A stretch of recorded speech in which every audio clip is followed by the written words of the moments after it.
Hello everyone, welcome to my YouTube channel NM Stories and Education. This is Niranjan Mishra.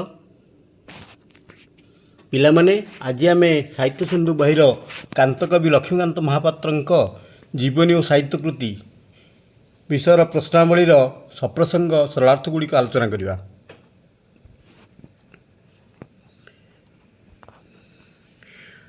ପ୍ରଶ୍ନ 23।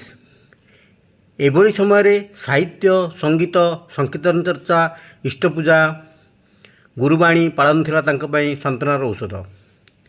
ଉତ୍ତର, ଏଭଳି ସମୟରେ ସାନ୍ତ୍ୱନାର ଔଷଧ। ସଂଚିତ ଗଦ୍ୟାଂଶଟି ଦଶମ ଶ୍ରେଣୀ ସାହିତ୍ୟ ସିନ୍ଧୁ ବହିର କାନ୍ତକବି ଲକ୍ଷ୍ମୀକାନ୍ତ ମହାପାତ୍ରଙ୍କ ଜୀବନୀ ଓ ସାହିତ୍ୟ କୃତି ବିଷୟରୁ ଆନିତ। ଏଠାରେ ମଣିଷ କିପରି ଦୁର୍ଦ୍ଦଶ ସମୟରେ ଭଗବାନଙ୍କ ଶରଣ ନେଇଯାଏ ସେ ବିଷୟରେ ବର୍ଣ୍ଣନା କରାଯାଇଛି। ଲକ୍ଷ୍ମୀକାନ୍ତ ପୁରୀରୁ ଫେରିବା ପରେ ତାଙ୍କୁ ଜ୍ୱର ହେଲା। ଜ୍ୱର ଛାଡ଼ିଯିବା ପରେ ସେ କାଳର ଦୁରାରୋଗ୍ୟ ବ୍ୟାଧିର ଉପସର୍ଗ ପ୍ରକାଶ ପାଇଲା। ଭାଗବତ ବାବୁ ଲକ୍ଷ୍ମୀକାନ୍ତଙ୍କ ରୋଗ ଭଲ କରିବାକୁ ବହୁତ ଚେଷ୍ଟା କଲେ, କିନ୍ତୁ ଲକ୍ଷ୍ମୀକାନ୍ତ ଶାରୀରିକ ସ୍ତରରେ ବିକଳାଙ୍ଗ ହୋଇଗଲେ। ସେ ତାଙ୍କ କୁଳଗୁରୁ ବାବାଜୀ ରାମଦାସଙ୍କ ଠାରୁ ଦୀକ୍ଷା ଗ୍ରହଣ କଲେ ଓ ନିଜକୁ କୁଳଦେବତା ଗୋପୀନାଥଙ୍କ ପାଖରେ ସମର୍ପଣ କରି କୀର୍ତ୍ତନ ଭଜନ ପ୍ରତି ଆସକ୍ତ ହେଲେ। ଲକ୍ଷ୍ମୀକାନ୍ତ ପିତାମାତାଙ୍କର ଜ୍ୟେଷ୍ଠ ସନ୍ତାନ ଥିଲେ। ଲକ୍ଷ୍ମୀକାନ୍ତ ରୋଗାକ୍ରାନ୍ତ ବିକଳାଙ୍ଗ ହୋଇଯିବାରୁ ଭାଗବତ ବାବୁ ତାଙ୍କ ଚଳିବା ପାଇଁ ପ୍ରଭୁ ଗୋପୀନାଥଙ୍କ ନାମରେ ଥିବା ସମ୍ପତ୍ତିର ଉତ୍ତରାଧିକାରୀ ଲକ୍ଷ୍ମୀକାନ୍ତଙ୍କୁ କରାଇଥିଲେ। ତେଣୁ ତାଙ୍କ ଭାଇଆଳ ସ୍ତରରୁ ମାଲି ମକଦ୍ଦମା, ଈର୍ଷା ଆଦି ସମସ୍ୟାର ସମ୍ମୁଖୀନ ହେବାକୁ ପଡ଼ିଥିଲା। ତେଣୁ ଲକ୍ଷ୍ମୀକାନ୍ତ ଏହିସବୁ ଚିନ୍ତାରୁ ମୁକ୍ତି ପାଇବାକୁ ସାହିତ୍ୟ, ସଙ୍ଗୀତ, ସଂକୀର୍ତ୍ତନ ଚର୍ଚ୍ଚା, ଇଷ୍ଟପୂଜା ଓ ଗୁରୁବାଣୀ ପାଳନ ଇତ୍ୟାଦି କର୍ମରେ ନିଜକୁ ନିୟୋଜିତ କରିଥିଲେ। ପ୍ରଶ୍ନ 24। ଗାନ୍ଧୀ ଆଦର୍ଶ ଓ ବାଣୀ ପ୍ରତି ସେ ଅନୁରାଗୀ ହୋଇ ସେ ସମ୍ପର୍କରେ ଅନେକ କବିତା ରଚନା କରିଥିଲେ। ଉତ୍ତର, ଗାନ୍ଧୀ ଆଦର୍ଶ ରଚନା କରିଥିଲେ।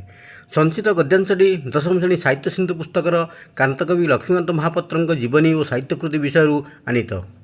ଏଠାରେ କବି ଲକ୍ଷ୍ମୀକାନ୍ତ କିପରି ଗାନ୍ଧୀଜୀଙ୍କ ଆଦର୍ଶ ଉପଦେଶ ଦ୍ୱାରା ପ୍ରଭାବିତ ହୋଇଛନ୍ତି ସେ ସମ୍ପର୍କରେ ବର୍ଣ୍ଣନା କରାଯାଇଛି। କାନ୍ତକବି ଲକ୍ଷ୍ମୀକାନ୍ତ ମହାପାତ୍ର ଜଣେ ସାହିତ୍ୟପ୍ରେମୀ ଓ ସଙ୍ଗୀତପ୍ରେମୀ ବ୍ୟକ୍ତି ଥିଲେ। ସେ ଓଡ଼ିଆ ସାହିତ୍ୟର ଗଦ୍ୟ ଓ ପଦ୍ୟ ବିଭାଗକୁ ବହୁ ସଂଖ୍ୟକ ଓ ନାନା ପ୍ରକାର ରଚନା ଦ୍ୱାରା ପରିପୁଷ୍ଟ କରିଯାଇଛନ୍ତି। 1921 ମସିହାରେ ଗାନ୍ଧୀଜୀ ଅସହଯୋଗ ଆନ୍ଦୋଳନ ଡାକରା ଦେଇଥିଲେ। ଏହି ଆନ୍ଦୋଳନରେ ଯୋଗ ଦେଇଥିବା ଅନେକ କର୍ମୀଙ୍କ ତ୍ରୁଟି ବିଚ୍ଛେଦକୁ ଲକ୍ଷ୍ୟ କରି 1926-27ରେ ସେ ଅସହଯୋଗୀର ଆତ୍ମକଥା ଭଳି ମନୋରମ ଗଦ୍ୟ ରଚନା କରିଥିଲେ। ସେ ଗାନ୍ଧୀଜୀଙ୍କ ଲବଣ ସତ୍ୟାଗ୍ରହକୁ ହୃଦୟଙ୍ଗମ କରିଥିଲେ। ତେଣୁ ଗାନ୍ଧୀଜୀଙ୍କ ବାଣୀ ପ୍ରତି ଆକୃଷ୍ଟ ହୋଇ ଅନେକ କବିତା ରଚନା କରିଥିଲେ। ପ୍ରଶ୍ନ 25। ଅଧିକାଂଶ ରଚନା ପ୍ରାଣଧର୍ମରେ ହାସ୍ୟ କୌତୁକ ଓ ବ୍ୟଙ୍ଗ ବିଦ୍ରୋହଧର୍ମୀ। ଉତ୍ତର, ଅଧିକାଂଶ ରଚନା ବ୍ୟଙ୍ଗ ବିଦ୍ରୋହଧର୍ମୀ। ସଂଚିତ ଗଦ୍ୟାଂଶଟି ସାହିତ୍ୟ ସିନ୍ଧୁ ବହିର କାନ୍ତକବି ଲକ୍ଷ୍ମୀକାନ୍ତ ମହାପାତ୍ରଙ୍କ ଜୀବନୀ ଓ ସାହିତ୍ୟ କୃତି ବିଷୟରୁ ଆନିତ। ଏଠାରେ କାନ୍ତକବି ଲକ୍ଷ୍ମୀକାନ୍ତ ମହାପାତ୍ରଙ୍କ ବିଭିନ୍ନ ହାସ୍ୟ ଓ ବ୍ୟଙ୍ଗାତ୍ମକ ରଚନା ବିଷୟରେ ସୂଚନା ପ୍ରଦାନ କରାଯାଇଅଛି। ଲକ୍ଷ୍ମୀକାନ୍ତଙ୍କ ରଚନାରେ ହାସ୍ୟ, କୌତୁକ ଓ ବ୍ୟଙ୍ଗ ବିଦ୍ରୂପ ଭରି ରହିଥିଲା। ସେ ଥିଲେ ଜଣେ ନୀରବ ସମାଲୋଚକ। ସେ ତାଙ୍କ ଲେଖନୀ ମାଧ୍ୟମରେ ବ୍ୟଙ୍ଗ ବିଦ୍ରୂପ ଓ ହାସ୍ୟାତ୍ମକ ଭାବ ପ୍ରକାଶ କରିଛନ୍ତି। ସେ କବିସୂର୍ଯ୍ୟ ବଳଦେବ ରଥଙ୍କ କିଶୋର ଚନ୍ଦ୍ରାନନ ଚମ୍ପୁର ବ୍ୟଙ୍ଗାତ୍ମକ ଅନୁକରଣ ହେଉଛି ଚଟକ ଚନ୍ଦ୍ରହାସ ଚମ୍ପୁ।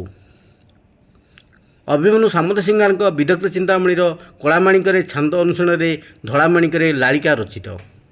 ଫକୀରମୋହନ ସେନାପତିଙ୍କ ଉତ୍କଳ ଭ୍ରମଣ ଅନୁକୂଳରେ ସେ ରଚନା କରିଛନ୍ତି କଟକ ସଫର ଲାଲିକା। ସେ ଲୋକଙ୍କୁ ହସାଇବା ପାଇଁ ରଚନା କରିଛନ୍ତି ଡିମ୍ବକ୍ରେସି ସଭା, ହନୁମନ୍ତର ବସ୍ତ୍ରହରଣ, ଜର୍ମାନ ଭୂତ ଓ ବ୍ରିଟିଶ ଦୂତ ଇତ୍ୟାଦି। ପ୍ରଶ୍ନ 26। ଗଳ୍ପଟିର ପରିଣତି ବେଶ କରୁଣ ରସରେ ମାର୍ମିକ। ଉତ୍ତର, ଗଳ୍ପଟିର ପରିଣତି ରସରେ ମାର୍ମିକ। ସଂଚିତ ଗଦ୍ୟାଂଶଟି ଦଶମ ଶ୍ରେଣୀ ସାହିତ୍ୟ ସିନ୍ଧୁ ପୁସ୍ତକର କାନ୍ତକବି ଲକ୍ଷ୍ମୀକାନ୍ତ ମହାପାତ୍ରଙ୍କ ଜୀବନୀ ଓ ସାହିତ୍ୟ କୃତି ବିଷୟରୁ ଆନିତ। ଏଠାରେ କାନ୍ତକବି ଲକ୍ଷ୍ମୀକାନ୍ତ ମହାପାତ୍ର ବୁଢ଼ାଶଙ୍କାରୀ ଗଳ୍ପ ବିଷୟରେ କୁହାଯାଇଛି। ଏହା ତାଙ୍କ ବଳିଷ୍ଠ ସାରସ୍ୱତ ପ୍ରତିଭାର ଶ୍ରେଷ୍ଠ ନିଦର୍ଶନ। କାନ୍ତକବି ଲକ୍ଷ୍ମୀକାନ୍ତ ମହାପାତ୍ର ବହୁ ଗଳ୍ପ, ଉପନ୍ୟାସ, ପ୍ରବନ୍ଧ ଆଦି ରଚନା କରି ଓଡ଼ିଆ ଗଦ୍ୟ ସାହିତ୍ୟକୁ ସମୃଦ୍ଧ କରିଛନ୍ତି। ସେ ଅନେକ କାହାଣୀ ଓ ଗଳ୍ପ ରଚନା କରିଛନ୍ତି। ସେଥିରୁ ବୁଢ଼ାଶଙ୍କାରୀ ଅନ୍ୟତମ। ବୁଢ଼ାଶଙ୍କାରୀ ଗଳ୍ପରେ ଲିଖିତ ପ୍ରେମ ଓ କରୁଣ ଭାବ ପାଠକମାନଙ୍କ ହୃଦୟକୁ ସ୍ପର୍ଶ କରିଛି।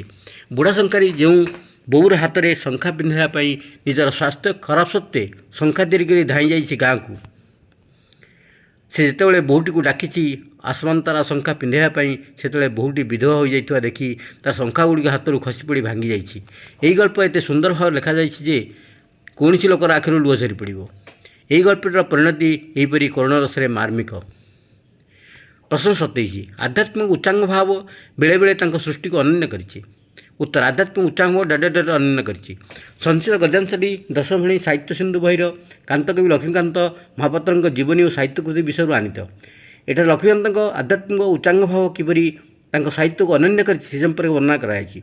ଯୌବନରେ ରୋଗାକ୍ରାନ୍ତ ହୋଇ କାନ୍ତକବି ଲକ୍ଷ୍ମୀକାନ୍ତ ମହାପାତ୍ର କୁଳଗୁରୁ ରାମଦାସଙ୍କ ଉପଦେଶ ଅନୁସାରେ ଗୋପୀନାଥ ବା ବିଷ୍ଣୁଙ୍କୁ ନିଜକୁ ସମର୍ପିତ କରିଥିଲେ।